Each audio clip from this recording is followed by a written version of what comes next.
Why did my ex-husband try to stop his own wedding the moment he saw me? My ex-husband left me after 11 years of marriage because he said I wasn't exciting anymore. Those were his exact words. He said he loved me, but he wasn't in love with me. He said I had become predictable and boring, and he needed something more out of life. I was 34 years old and had spent my entire adult life building a home with this man. I put him through graduate school by working double shifts at a restaurant. I supported him through 3 different career changes. I moved to 4 different cities because his jobs kept relocating us. And after all of that, he sat me down one evening and told me he had met someone else. Her name was Brooke. She was 26 years old and worked at the gym. He said it just happened and he couldn't control his feelings. He said he hoped we could still be friends because I was such an important part of his life. The divorce was final 8 months later. He got the house because his name was on the mortgage even though I paid half of it for years. I got a small settlement that barely covered my moving costs. I started over completely at 35 with nothing but a suitcase and the cooking skills I had picked up working in restaurants for over a decade. I moved back to my hometown and got a job at a local catering company. Within 2 years, I had saved enough to start my own business. I worked every weekend, every holiday, every event I could book. I built a reputation for quality food and reliable service. By year 3, I had a small team and a client list that kept growing. I was proud of what I created from nothing. Then one afternoon, I got a call from a number I didn't recognize. It was my ex-husband. He said he heard through mutual friends that I started a catering business. He said he always knew I was talented in the kitchen. Then he asked if I was available to cater a wedding in June. I asked whose wedding. He said his. He was marrying Brooke and they wanted the best caterer in the area and everyone kept recommending my company. He said it would mean so much to both of them if I could be part of their special day. He said Brooke specifically loved the menu samples she saw online and really wanted my food at her wedding. I sat there listening to this man ask me to cook for the woman he left me for. He didn't see anything strange about it. He talked about it like he was asking an old friend for a favor. He said he knew we had history, but we were both adults, and he hoped I had moved on by now just like he had. He even asked if I could give him a discount since we used to be family. I said yes. I don't know why I said yes. Maybe I wanted to prove I was over it. Maybe I wanted to see their faces when they realized how well I was doing. Maybe I just wanted the money because weddings pay well and business is business. I spent 3 months planning their menu. I coordinated with their venue and their planner and made sure every detail was perfect. I never spoke to Brooke directly. She sent requests through my ex-husband and he would relay them to me like I was some kind of assistant. She wanted a 5-course meal. She wanted a raw bar and a pasta station and a dessert table with 7 different options. She wanted everything to be elegant but not too formal. My ex-husband called me twice a week with updates and changes and new demands. He always ended the calls by saying how grateful he was that I was being so mature about everything. The wedding day came in early June. I arrived at the venue with my team at noon to start setting up. The ceremony wasn't until 5, so we had plenty of time.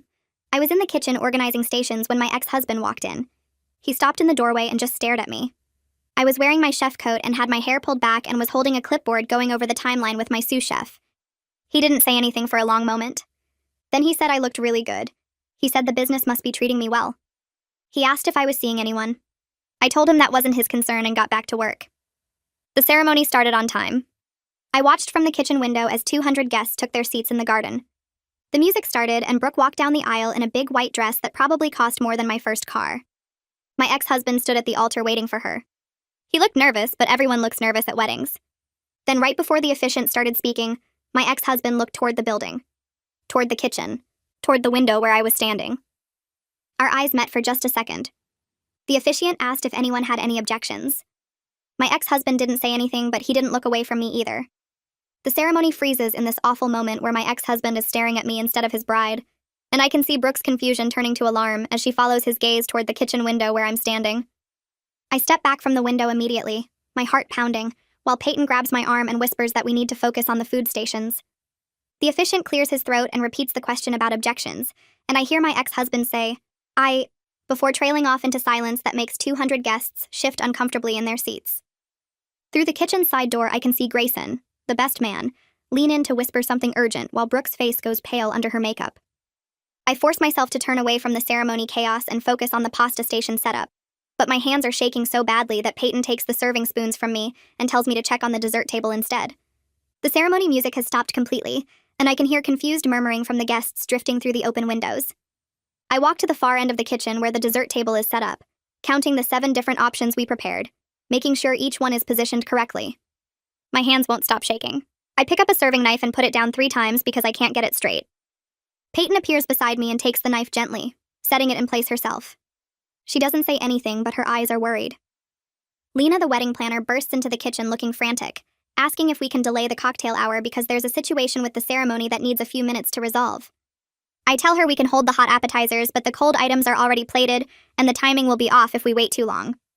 She nods quickly and disappears back outside. I can hear voices rising in the garden, not quite shouting, but loud enough to carry through the walls. 10 minutes pass with no ceremony conclusion, and through the window I watch guests starting to stand up and mill around awkwardly, while Brooke and my ex-husband have what looks like an intense whispered argument near the altar.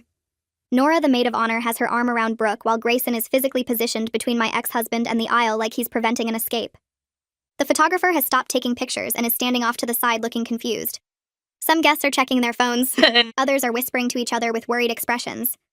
Rajesh, the venue coordinator, comes to tell me that the ceremony is taking a brief intermission and asks if we can serve the cocktail hour appetizers early to give guests something to do. I agree and send my team out with trays of food, grateful for the distraction of logistics, even as my mind races with what's happening outside. My staff moves efficiently, carrying out the crab cakes and stuffed mushrooms and bacon-wrapped dates we prepared. I watch them navigate through the confused crowd of wedding guests who seem relieved to have something to focus on, besides the drama at the altar. My ex-husband appears in the kitchen doorway still in his tuxedo, his face flushed and desperate, and says he needs to talk to me right now. Peyton immediately steps between us and tells him this is a professional kitchen during an active event, and he needs to leave. But he's staring at me with an expression I haven't seen since our early dating years. His eyes are wide and pleading, his hair is messed up like he's been running his hands through it.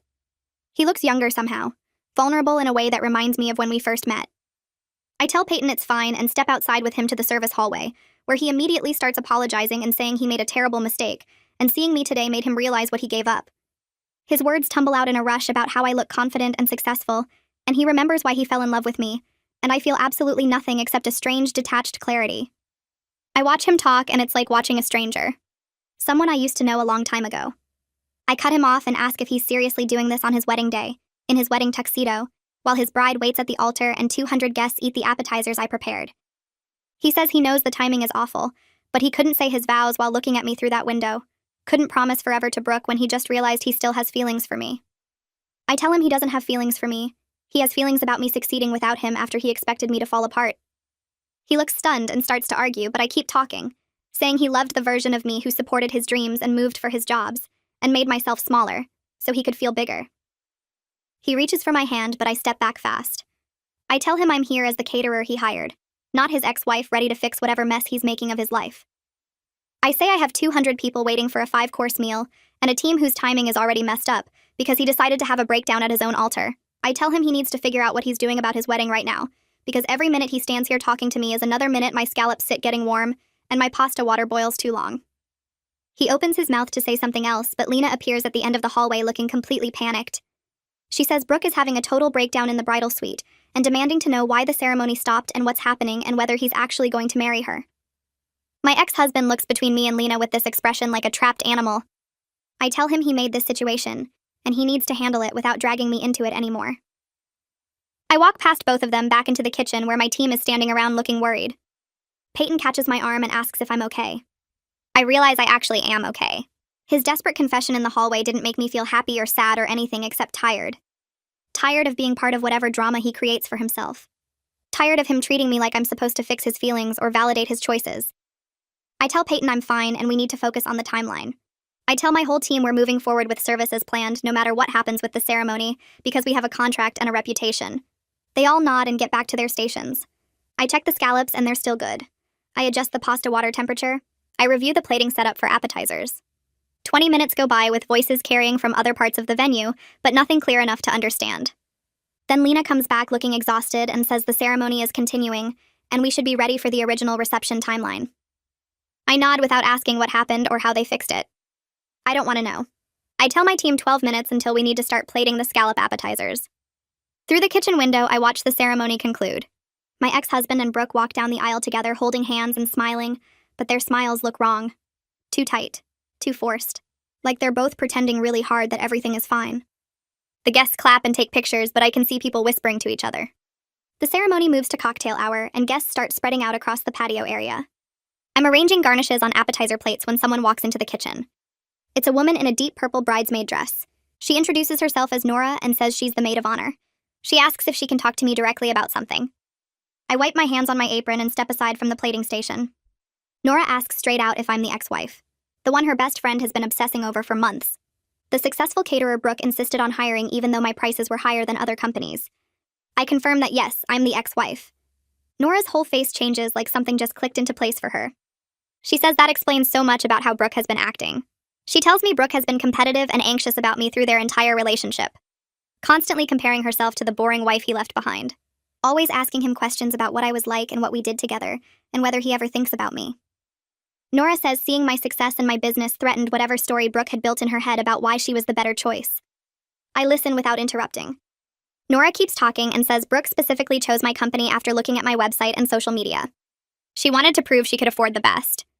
Wanted to show my ex-husband she was more sophisticated and successful than his previous life with me.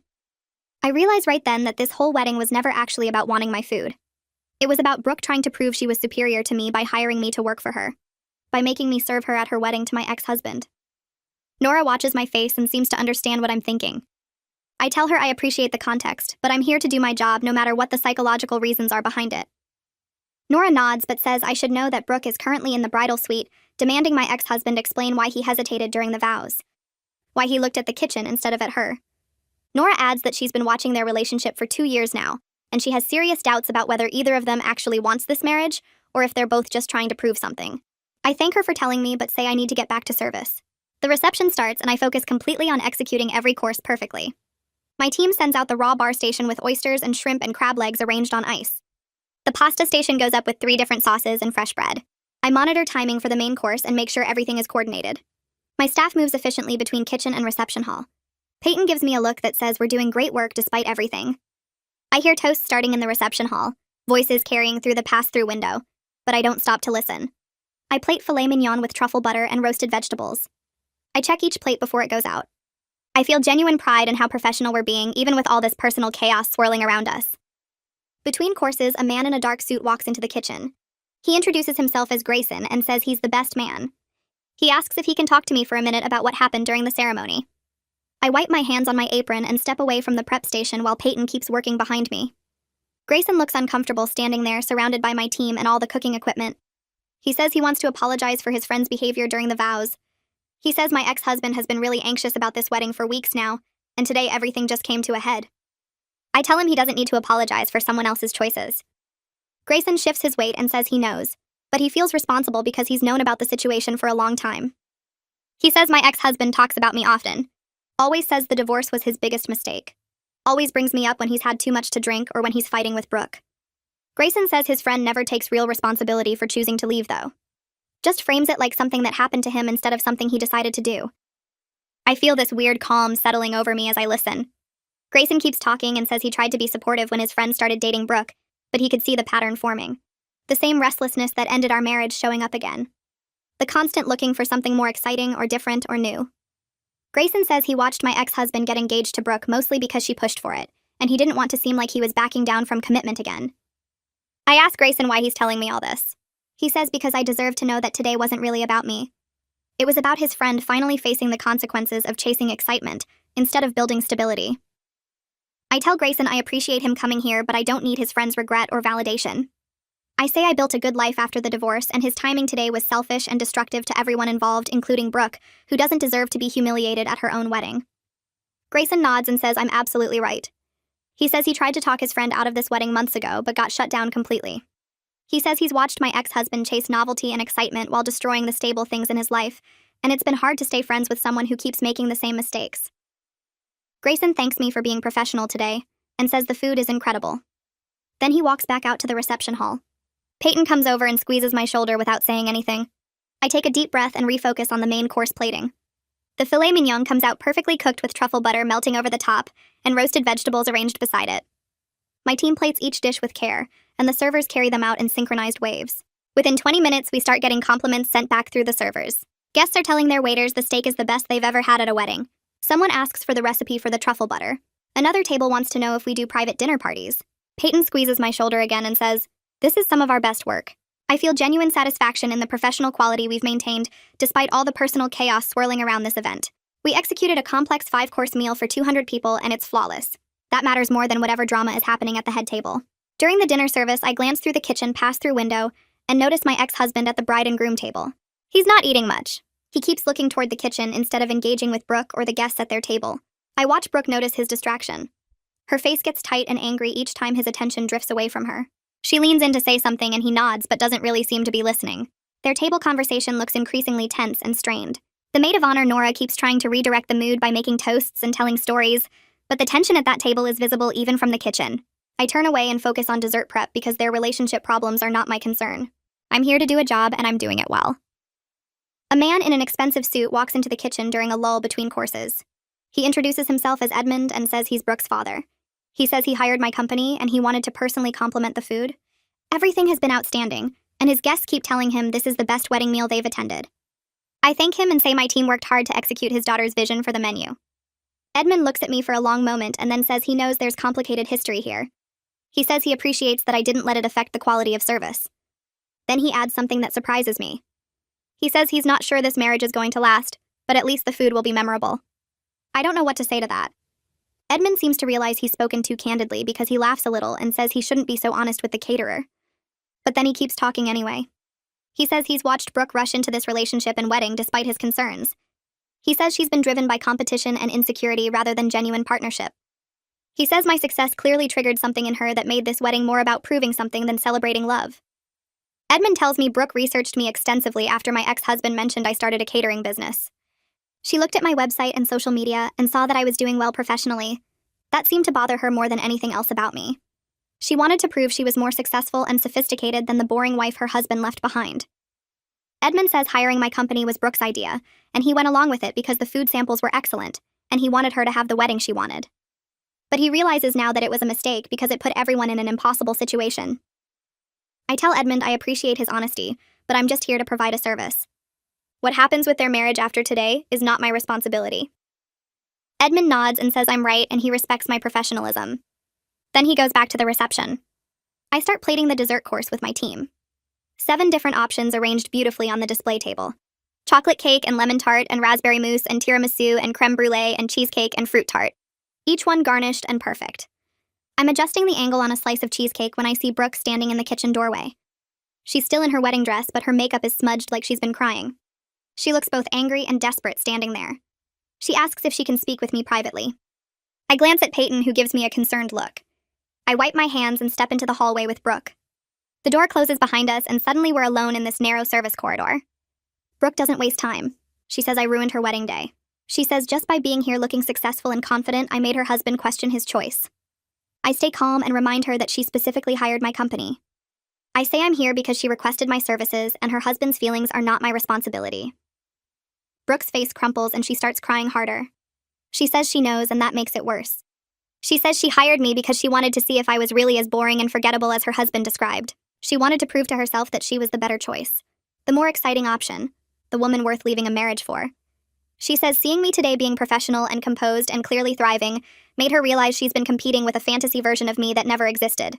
She says her husband built me up in his mind as this boring, stable person he outgrew, but I'm obviously none of those things. I'm successful and confident, and I've built something real. Brooke says she spent 2 years trying to be exciting enough to keep his attention, and now she's realizing that excitement isn't actually what makes a relationship work. I tell her I'm not her competition or her problem.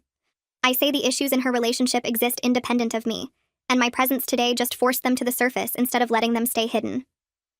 Brooke wipes her eyes and asks if I still have feelings for my ex-husband. I answer honestly that I don't. I say I'm grateful for the divorce because it pushed me to build something meaningful on my own terms. I tell her I spent 11 years supporting his dreams and moving for his jobs and making myself smaller so he could feel bigger. The divorce forced me to figure out who I was outside of being his wife, and I discovered I'm capable of much more than I ever knew. Brooke stares at me and I can see her processing this. She asks what she should do now. I tell her that's not my question to answer. I say she needs to decide if she's marrying who he actually is or who she hopes he'll become. She needs to figure out if she wants this relationship because it makes her happy or because she's trying to win some competition that doesn't actually exist. Brooke stares at me with tears still on her face and asks how I stopped loving him. The question catches me off guard because I haven't really thought about it in those terms. I tell her I didn't stop loving the person I married. I accepted that person no longer existed. The man who left me wasn't someone I wanted to build a life with. He wasn't the partner I thought I had for 11 years. I say she needs to decide if she's marrying who he actually is or who she hopes he'll become. She needs to figure out if this is what she really wants or if she's just trying to win something that doesn't matter. Brooke wipes her eyes and nods slowly.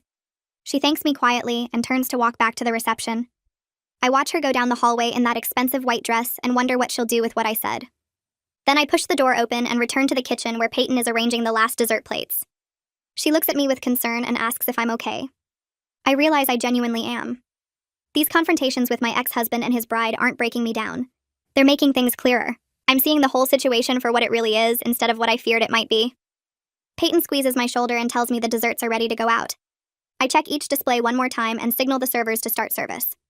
The dessert course goes perfectly. Guests move through the reception hall choosing from 7 different options arranged on white tablecloths.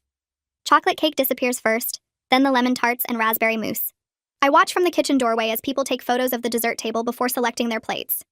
Servers circulate with coffee and tea while the DJ plays soft music for the evening portion of the reception. One of my team members comes back to report that multiple guests are asking who catered the meal. Another says someone at table 12 wants my business card. I feel deep satisfaction watching people enjoy food we created. This is what I built from nothing. This is what I'm good at. Lena appears in the kitchen holding her planning binder and looking more relaxed than she has all day. She tells me this is the best wedding meal she's coordinated in 5 years. She says my team handled every complication with grace, and the food quality never wavered despite the personal drama. She asks for my business cards to give to 3 couples who are planning weddings next year. I hand her a stack and thank her for the referrals. She says I earned them through excellent work under difficult circumstances. We start breaking down the kitchen as the reception continues. My team packs serving dishes and clean stations while I inventory leftover food and update our tracking sheets. Peyton handles the dessert table breakdown, while 2 other staff members disassemble the pasta station. We work efficiently because we've done this dozens of times. Every piece of equipment has a place in our system. Every container gets labeled and packed in the correct order. I'm checking the final count on rented chafing dishes when someone says my name from the kitchen entrance. I turn around and see Dorothea standing there in a navy dress. She's smiling at me with the same proud expression she used to have when I worked for her catering company. She walks over and hugs me tight. She says she's incredibly proud of what I built. She tells me watching me work today reminded her why she knew I'd succeed when I went independent. Dorothea was the one who encouraged me to start my own business 3 years ago. She was the one who told me I had the skills and discipline to make it work. Seeing her here at this wedding feels like having a witness to how far I've come. Dorothea steps back and looks around the kitchen at my team working smoothly together. She comments on how professional everyone is and how well-organized our breakdown process looks. Then she tells me she has something to discuss. She says she has a major corporate client looking for a caterer for a year-long contract of executive events. Monthly dinners, quarterly galas, occasional breakfast meetings, and lunch presentations. The client is a financial services firm with offices downtown, and they want consistent quality from a reliable vendor. Dorothea says she immediately thought of my company when they asked for recommendations. The contract would be worth more than I made in my entire first year of business. It would establish me with a client base that leads to other corporate accounts. It would mean steady income instead of the unpredictable booking schedule I currently manage. I stare at her trying to process what she just offered. This is the kind of opportunity that changes a small catering business into a real company. This is what I've been working toward for 3 years. I tell Dorothea I'm overwhelmed and thank her for thinking of me. She waves off my gratitude and says I earned this through consistent excellence and professional integrity. She says my reputation in the industry is built on more than just good food. People know I'm reliable and honest, and I deliver what I promise. She adds that she heard about the personal complications today and is impressed I maintained quality under that pressure. She says that's exactly the kind of professionalism her corporate client needs. Someone who won't let personal issues affect business performance. Someone who can handle high-stress situations without falling apart. I feel emotion rising in my throat but push it down because we're still in the middle of an event. Dorothea gives me her client's contact information and tells me to call next week to set up a meeting. She hugs me again before leaving to rejoin the reception. The reception winds down over the next hour. Guests start leaving and the DJ begins packing equipment. My team efficiently loads our vans with clean containers and rented items. I handle final paperwork with Rajesh in his small office near the kitchen. He reviews our invoice and confirms everything matches our contract. Then he mentions that several guests asked for my business information during the reception. He says the venue wants to add me to their preferred vendor list based on today's performance. He explains they only recommend caterers who consistently deliver excellent service and handle complications professionally. He saw how I managed the ceremony disruption without letting it affect food quality or timing. He thinks future couples booking this venue would benefit from working with my company. I thank him and provide the information he needs to add me to their vendor list. This means more referrals and more bookings at a beautiful venue that pays well. I walk out to the parking lot where my team is loading the last van. The sun has set and the garden lights are glowing across the lawn where the ceremony happened hours ago. I'm checking the equipment list on my clipboard when I see my ex-husband walking across the parking lot toward us. He's still wearing his tuxedo, but he looks exhausted. His bow tie is undone and hanging around his collar. His face looks drawn and lost. He stops a few feet away and asks if we can talk one more time. I don't look up from my clipboard. I tell him we have nothing left to discuss. I need to get my team home and equipment back to the kitchen. He takes a step closer and says he really needs to talk to me. Just 5 minutes. I finally look at him directly and repeat that we have nothing to discuss. His wedding is over. My job is done. Whatever he's feeling right now is not my concern. He runs his hand through his hair and says he's realizing he made a mistake marrying Brooke today. He says seeing me made him understand what he lost. He wants to know if there's any chance for us to reconnect. Maybe start over. Maybe try again now that we're both older and wiser. I feel nothing hearing these words. No anger, no satisfaction, no temptation. Just tired irritation that he's still trying to make me responsible for his emotional crisis. I tell him clearly and firmly that there isn't any chance. I'm not interested in being his backup plan or his escape from consequences he created. I'm not interested in being the safe, comfortable option he runs back to when excitement doesn't work out. I built a good life without him. I don't need him in it. I don't want him in it. He looks devastated, like I just broke something inside him. He asks what he's supposed to do now. How is he supposed to fix this? I close my clipboard and look at him one final time. I tell him that's not my problem to solve. He needs to figure out his own life without using me as a reference point. He made his choices. He left our marriage. He married someone else today. Those are his consequences to handle. I'm not his wife anymore. I'm not his friend. I'm the caterer he hired who did excellent work and is now leaving. I turn away from him and climb into my van. Peyton is already in the passenger seat waiting. I start the engine and pull out of the parking lot while he's still standing there looking lost under the garden lights. As I drive away, I feel lighter than I have in years. Something that was weighing on me for 3 years just lifted. I don't love him. I don't hate him. I don't think about him. He's just someone I used to know who made choices I'm grateful for now. The divorce freed me to become someone I'm proud of. Someone capable and strong and successful.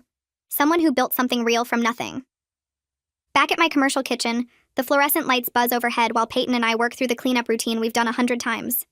She's scrubbing down the prep station with hot soapy water, and I'm inventorying the serving platters we brought back from the venue. My hands move automatically through the familiar tasks, while my mind feels surprisingly quiet. Peyton looks up from the sink and tells me she's never seen me handle a situation more professionally or look more clearly over someone. I laugh and realize she's right. Today somehow finished something the divorce started 3 years ago. It gave me closure I didn't even know I still needed. We pack the last of the equipment into storage and I lock up the kitchen around midnight, exhausted but satisfied with how we handled everything. The drive home takes 20 minutes through empty streets and I keep replaying the moment I walked away from my ex-husband in that parking lot. How light I felt. How final it was. I get home late and pour myself a glass of wine, then walk out to my apartment balcony overlooking the downtown lights. The night air is cool and I pull my sweater tighter while sitting in the cheap plastic chair I keep meaning to replace. I think about how different my life is from 3 years ago, when I was sobbing in a hotel room with divorce papers and no idea what came next. I built a business I'm genuinely proud of from nothing but determination and cooking skills. I developed a real reputation in this industry. I created independence I never had during my marriage when everything revolved around his career and his choices and his needs. I sip my wine and watch cars pass on the street below and feel grateful for the path that brought me here, even though it hurt so badly at the time. The next morning, I wake up to my phone buzzing with notifications. There's an email from Lena, the wedding planner, forwarding 3 referrals from guests who attended yesterday's wedding and want quotes for their own events. She's included glowing comments they made about the food quality and presentation. I also have a message from Dorothea with details about the corporate catering contract she mentioned. She's attached a meeting request for next week with the client and says they're very interested after hearing her recommendation. I'm still in bed reading these messages when my phone buzzes again with a text from Peyton, asking if I saw the review someone posted online. I open the link she sent and find a 5-star review raving about our food and service at yesterday's wedding. The reviewer calls it the best wedding meal they've ever had, and specifically mentions the perfectly cooked scallops and the dessert table variety. I screenshot the review for our website and social media, feeling proud of the work we did regardless of all the personal drama happening around us. My phone rings and I see my ex-husband's name on the screen. I let it go to voicemail. He calls again 5 minutes later. Then again. Then a 4th time within the hour. I block his number without listening to any of the messages. I don't need to hear his regrets or confusion about what happened yesterday. I don't need to be part of whatever crisis his marriage is having in its first 24 hours. That's not my responsibility anymore, and I'm done being available for his emotional emergencies. I make coffee and toast and sit at my kitchen table going through the referral emails, responding with availability and pricing information. This is what matters now. Building my business, serving clients well, creating opportunities for my team. The following week, I meet with Dorothea and her corporate client at a downtown office building. I'm wearing my nicest business clothes and carrying my portfolio with photos of past events and sample menus. The client is a tech company that hosts regular executive dinners and networking events. They need a reliable caterer who can handle everything from intimate 10-person meals to large company gatherings. I present my proposal with pricing tiers and menu options, showing them examples of similar events I've catered successfully. They ask good questions about my team's experience and my company's capacity for last-minute changes. Dorothea jumps in several times to vouch for my reliability and quality, telling stories from when I worked for her and how she's watched my business grow. The meeting goes so well, they offer me the contract on the spot, with terms even better than I hoped for. A full-year commitment with a guaranteed minimum number of events per month and premium pricing that reflects the level of service they expect. I sign the corporate contract in their conference room while trying not to shake from excitement. This is a turning point for my business. It guarantees stable income for the next year and gives me prestigious exposure that will attract more high-end clients. The tech company has connections throughout the business community, and their endorsement means credibility I couldn't buy with advertising. I take my team out to celebrate that evening at a nice restaurant where we don't have to cook or serve anyone. I thank Peyton and my other staff members for the professionalism that made this opportunity possible. Their reliable work and positive attitudes created the reputation that led to this contract. We toast to the future, and I feel like I'm finally building something that will last. 2 days later, I get a message through social media from Nora, Brooke's maid of honor from the wedding. She tells me that Brooke and my ex-husband are in couples therapy already, and their marriage is rocky, but they're trying to work through it. She thanks me for being honest with Brooke during our conversation at the wedding. She says it helped her friends start asking real questions about what she actually wants, instead of just competing with some imaginary version of me. I appreciate the update, but I tell Nora clearly that I'm not interested in ongoing information about their relationship. I genuinely wish them well, but I need to maintain boundaries for my own peace of mind. Their marriage and their problems are not my concern anymore. Nora responds quickly, saying she understands and respects my position.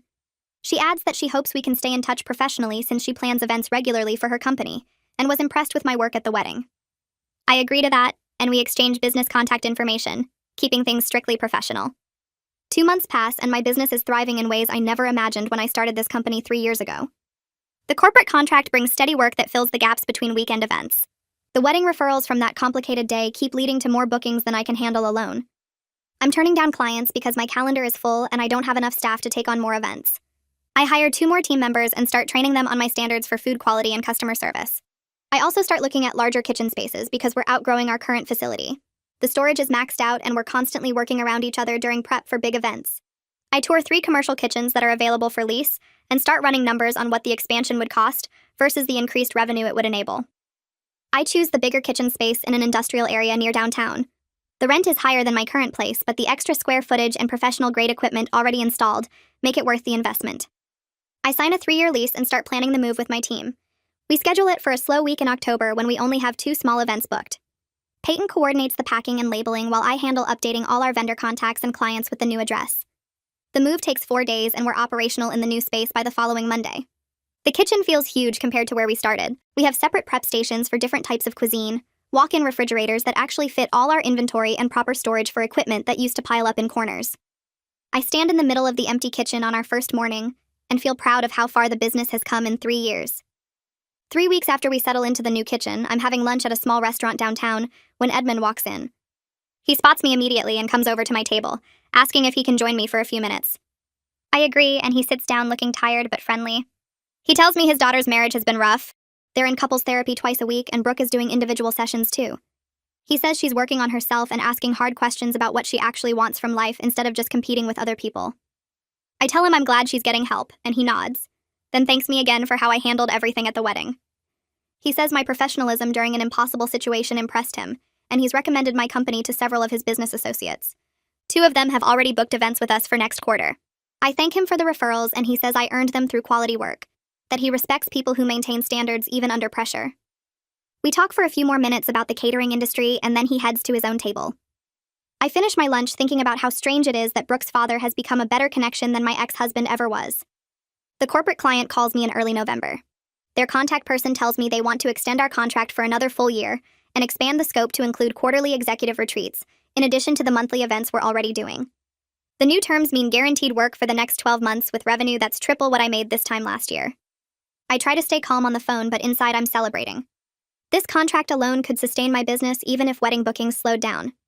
I tell them I'll have a formal proposal ready by the end of the week, and we schedule a meeting to finalize details. After I hang up, I call Peyton into my office and tell her the news. She hugs me and says this is exactly what we've been working toward. The stability that lets us plan long-term instead of scrambling for the next booking. We spend the afternoon updating our capacity planning and discussing whether we need to hire another full-time cook to handle the increased volume. By December, my business revenue has reached levels I never imagined when I started 3 years ago. I'm making more money than I did during my entire marriage, building savings and actually able to plan for the future.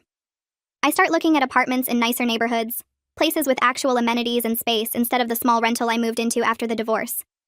I find a 2-bedroom unit in a quiet area with good natural light and a kitchen that doesn't make me feel like I'm still at work. The rent is higher than I've ever paid, but I can afford it now without stress. I sign the lease in January and spend the next 2 weeks furnishing it exactly how I want. I choose a couch because I like the fabric, not because someone else prefers leather. I hang art that makes me happy instead of compromising on neutral prints. I buy dishes in colors I actually enjoy looking at. The space feels completely mine in a way my married home never did. Every choice reflects my taste and priorities without considering anyone else's opinion. In February, I promote Peyton to kitchen manager with a significant raise and more authority over daily operations. She's earned it through 3 years of reliable work and good judgment. I realize I've built more than just a business. I've created a team of people who respect each other and do excellent work together. The professional relationships I've developed feel more solid than my marriage ever was. There's no pretending or performing, just clear expectations and mutual appreciation for what each person contributes. Peyton thanks me for the promotion and says she's learned more working here than in any culinary school. I tell her she made herself valuable through consistent quality, and I'm glad she's part of what we're building. 6 months after the wedding, we get booked for an event at the same venue. I'm in the kitchen prepping appetizers when Rajesh stops by to coordinate timing for service. He mentions casually that my ex-husband and Brooke got divorced after only 4 months of marriage. The news doesn't hit me the way I expected. I don't feel vindicated or sad or anything really, except mild curiosity about whether he learned anything from the pattern. Rajesh seems to expect more reaction, and I just shrug and say that's unfortunate but not my concern. He nods and we move on to discussing the evening's schedule. Later, while my team is serving dinner, I think about how completely separate that part of my life feels now. Their marriage and divorce happened in a world I'm not part of anymore. I built something different and better on my own. 2 weeks later, I get messages from 3 different mutual friends saying my ex-husband has been trying to reach me. They all relay the same basic information that he's divorced now and wants to apologize properly, maybe explore reconnecting since we're both single. I send the same response to all 3 friends. I'm not interested in any contact or relationship with him. That chapter of my life is completely closed. I don't say it with anger or bitterness, just as a simple fact. One friend pushes back, saying he seems really sincere about making amends, and I should at least hear him out. I tell her clearly that I don't owe him my time or attention, that moving on means actually moving forward, not circling back to old patterns. She finally accepts my boundary and agrees to stop passing along his messages. In April, I meet someone at a corporate event I'm catering. He's a marketing consultant working with the same client, funny and smart with an easy confidence that doesn't need to prove anything. We talk during the cocktail hour about work and industry trends, and he asks for my card before leaving. 2 days later, he emails asking if I want to get coffee sometime, clearly asking for a date, not a business meeting. I say yes. We meet that weekend at a cafe near my apartment and talk for 3 hours about everything except work. He's been divorced for 2 years, has a good relationship with his ex-wife, and is honest about what went wrong in his marriage without making himself the victim. It's refreshing to build something new with someone who knows me as the successful business owner I am now, not the supporting character I used to be. He doesn't know about my past except what I choose to share. There's no history to navigate or old wounds to work around. My business celebrates its 4th anniversary in June. Revenue is 5 times what I made in my first year. I have a team of 8 people now and a waiting list of clients who want to book our services. I host a party at the new kitchen space for staff and key clients, serving food we all created together. Dorothea comes and brings a bottle of expensive wine, toasting to my success and saying she knew I had this in me from the beginning. Edmund attends with his wife and tells several people about how professional I was during difficult circumstances. Lena brings 2 other wedding planners she works with regularly. The room fills with people who respect what I've built and want to be part of its continued growth. I look around at the celebration and feel genuine pride in what we've accomplished together. In July, Dorothea calls and asks to meet for lunch. She tells me she's retiring at the end of the year after 40 years in the catering business. She wants to refer all her remaining clients to my company, trusting me to maintain the quality and integrity she built her reputation on. I'm honored by her confidence and a little overwhelmed by the growth opportunity. Her client list includes some of the most prestigious events in the region. Taking them on would establish my company at a level I hadn't planned to reach for another 5 years. She says she's watched me work for 4 years now and knows I have the skills and character to handle it. We spend the afternoon going through her client files and discussing transition plans. By the time lunch ends, I've agreed to take on her referrals starting in January. In August, a local business magazine contacts me about featuring my story in an article about entrepreneurs who rebuilt after major life setbacks. I agree to the interview and spend an afternoon talking honestly about how divorce pushed me to discover capabilities I didn't know I had. The reporter asks how I went from devastated and starting over to running a thriving business in 4 years. I tell her it wasn't a straight path, that I had to learn to value my own work and stop measuring my worth by someone else's approval. The article runs in September with a photo of me in my chef coat standing in the new kitchen. Within a week, I get emails from potential clients who read the story and want to book events. My website traffic triples, and I have to update our booking calendar to show we're fully scheduled through the following spring. The marketing consultant asks me over dinner at a small Italian place if I want to make our relationship official and exclusive. His name is Jake, and he's been patient about my hesitance to label things or move too fast. I say yes because it feels right and healthy and based on who we both actually are. We talk openly about my divorce and his past relationships, building trust through honesty rather than fantasy. He tells me about his ex-girlfriend who cheated on him during a business trip and how it took him 2 years to feel ready to date again. I tell him about supporting my ex-husband through graduate school and career changes, only to be left for someone younger and more exciting. Jake reaches across the table and squeezes my hand, saying he's glad we both learned what we didn't want before we found each other. The conversation feels easy and real in ways my marriage never did. 2 adults building something together instead of one person constantly adjusting to accommodate the other. 3 weeks later, I cater a wedding for one of Lena's clients, a small ceremony at a historic mansion with 70 guests. The menu features seasonal ingredients and creative plating that showcases my team's skills. During the cocktail hour, Lena pulls me aside and tells me I'm her favorite vendor to work with because I'm reliable, creative, and handle pressure with grace. She says the disaster wedding where we met actually showcased my professionalism better than a smooth event ever could, that she watched me maintain quality and composure when everything was falling apart around me. The compliment means more than I expected, and I thank her for the continued referrals and partnership. She asks if I'm available for a corporate gala in October, and I check my calendar on my phone and confirm the date. We discuss menu options while my team serves the main course, and I feel genuine pride in the reputation I've built through consistent, excellent work. My business is stable and growing with the corporate contract providing steady income and wedding season bookings filling every weekend through next spring. My personal life is healthy and honest with Jake and I building something based on mutual respect and genuine compatibility. I've built genuine confidence in my abilities and worth that doesn't depend on anyone else's validation or approval. I think about the woman I was 3 years ago, devastated and starting over with nothing but a suitcase and cooking skills, crying in a tiny apartment and wondering how I'd survive. I'm grateful for the journey that brought me here even though it was painful and terrifying at the time. The divorce forced me to discover capabilities I didn't know I had, pushed me to build something entirely my own instead of supporting someone else's dreams. I wake up most mornings feeling proud of my life, instead of anxious about whether I'm doing enough or being enough for someone else. I'm planning the menu for next month's events at my desk in the commercial kitchen when I realize I haven't thought about my ex-husband in weeks. He's become just a chapter in my history rather than a defining feature of my identity or a wound that still bleeds when touched. I built something real from the ruins of that marriage, discovered strength and capability I never knew I had during all those years of making myself smaller. The life I have now is genuinely mine in ways my married life never was, shaped by my choices and priorities instead of constant compromise and accommodation. I look at the calendar filled with bookings and the staff schedule showing my growing team and feel satisfaction that has nothing to do with proving anything to anyone. This is what I built from nothing, what I created when I stopped waiting for someone else to validate my worth or tell me I was enough.